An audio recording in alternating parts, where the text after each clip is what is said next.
우리나라가 이렇게 중금속 환자가 이렇게 많은지는 저도 실제로 검사를 내보면서 많이 알게 된 것 같습니다. 여러 가지 검사를 했는데도 뭔가 내가 피곤하다, 불면증이 있다, 피부가 안 좋다, 뭐 여러 가지 뭐 장이 안 좋다, 뭐는 머리가 맑지 않다, 멍하다 이런 증상이 있으면 사실상 이것저것 해봐도 안 되면 중금속을 반드시 혈액 검사로 하시는 게 필요하고요.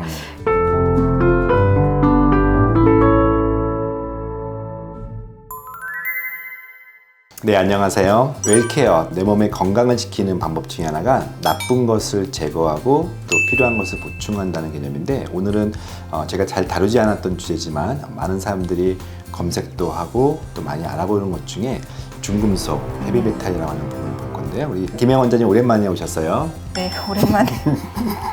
편집 같아서 그냥 만남이니까. 원장님, 중금속에 대해서 오늘 다룰 건데 사람들이 중금속 그러면은 이게 뭐지 할 것 같아요.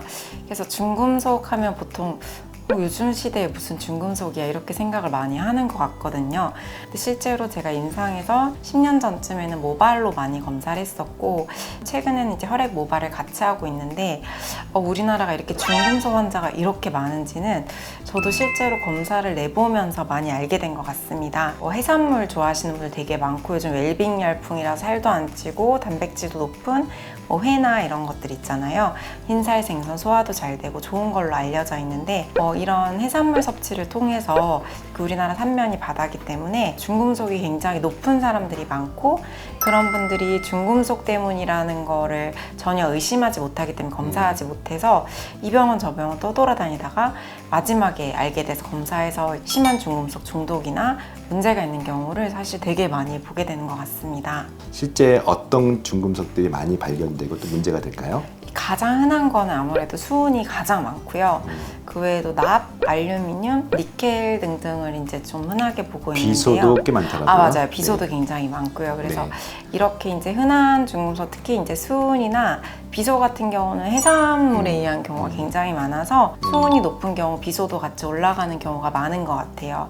그리고 납이라든지 니켈이라든지 알루미늄 같은 경우는 기사 같은 거 보시면 뭐 중국산 장난감, 중국산 유모차, 중국산 크레파스, 크레용 이런 거에서 납이 검출되는데, 그런 게 어른들은 빨지 않지만 애들은 입으로 많이 가져가기 때문에 아이들에게서 그런 게 이제 유해하기도 하고요. 그 외에 이제 니켈이라든지 알루미늄 같은 경우는 사실 알루미늄은 양은 냄비, 쿠킹 오일 이런 게 있을 수는 있지만 사실상 요즘 양은 냄비 쓰시는 분들이 거의 없잖아요.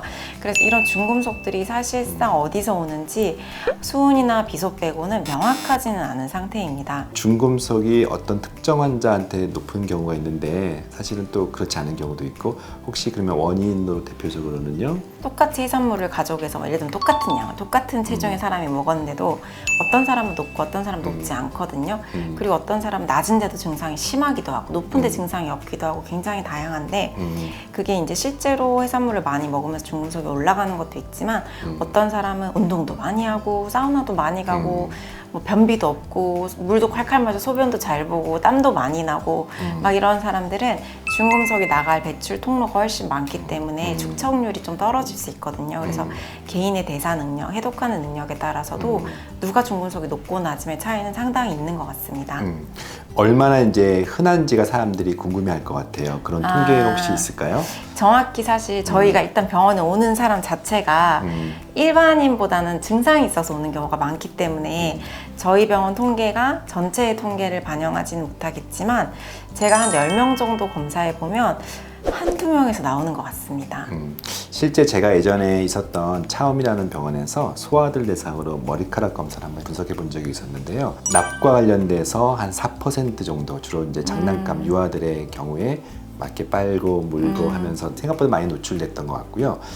알루미늄도 음식을 만드는 과정에서나 또는 워낙 요즘은 캔 종류부터 이런 일회용 제품이 많다 보니까 약 한 7% 정도에서 청소년 이하 시기에 제가 발견됐던 것 같고, 그 요즘에 말씀드렸던 것처럼 이제 소득 수준이 높을수록 또 주로 일주일에 한두 번 회를 드신다 싶으면 그런 분들 중심으로 또 상당 부분 먹는 거 좋아하시는 분들이 생각보다 중금속이 높아서 오늘 주로 먹거리, 그중에서 해산물 얘기 좀 하겠습니다. 네, 그래서 수은이 높게 나오면 저희끼리는 그냥 우스갯소리로 부자병이라고 할 정도로 뭐 참치, 연어, 뭐 이런 스시라든지 이런 것들이 사실상 단가가 있기 때문에, 그리고 이제 대표님들이 뭐 이렇게 회식을 한다든지 비즈니스 모임을 할 때 그런 걸 많이 먹기 때문에 사실상 대표님들 중에서 이렇게 뭐 여러 가지 검사에도 특별한 원인 없는데 머리가 맑지 않다든지 만성 피곤하다든지 관절통이 있다든지 피부가 뒤집어졌다든지 이런 분들 보면 수온이 높은 경우를 심심치 않게 보는 것 같아요. 그리고 아주 높지 않더라도 정상 레벨에서 상당히 윗단에 있는 경우도 많이 보게 되고, 그래서 수온이 높으면 잘 사시는 분이시네, 해산물을 평소에 좀 쉽게 접하시는 분이시구나, 이렇게 역으로 생각해 볼 수도 있는 것 같습니다. 그러면 내 몸이 좀 이상하고 특별히 기존 병이 없다고 했을 때 중금속을 이제 의심해 볼 수 있는 경우와 두 번째 어떤 검사를 통해서 실제 병원에서는 검사할 수 있는지요? 중금속은 사실 의심하지 않으면 검사에 되게 어려운 것 같아요. 예를 들면은 우리가 머리가 아프다 이러면 CT를 찍어야지 이런 식으로 생각을 하잖아요. 근데 중금속은 전신에 되게 애매모호한 증상을 사람마다 다르게 나타내기 때문에 의심하고 검사해 보지 않으면 알 수가 없어서 여러 가지 검사를 했는데도 뭔가 내가 피곤하다, 불면증이 있다, 피부가 안 좋다, 뭐 여러 가지 뭐 장이 안 좋다, 뭐는 머리가 맑지 않다, 멍하다 이런 증상이 있으면 사실상 이것저것 해봐도 안 되면 중금속을 반드시 혈액 검사로 하시는 게 필요하고요. 그런 경우에 상당히 좀 많이 나오는 것 같아요. 그래서 예전에는 모발로 했었는데 모발 검사를 하면 모발은 천천히 한 달에 1cm 정도 자라잖아요.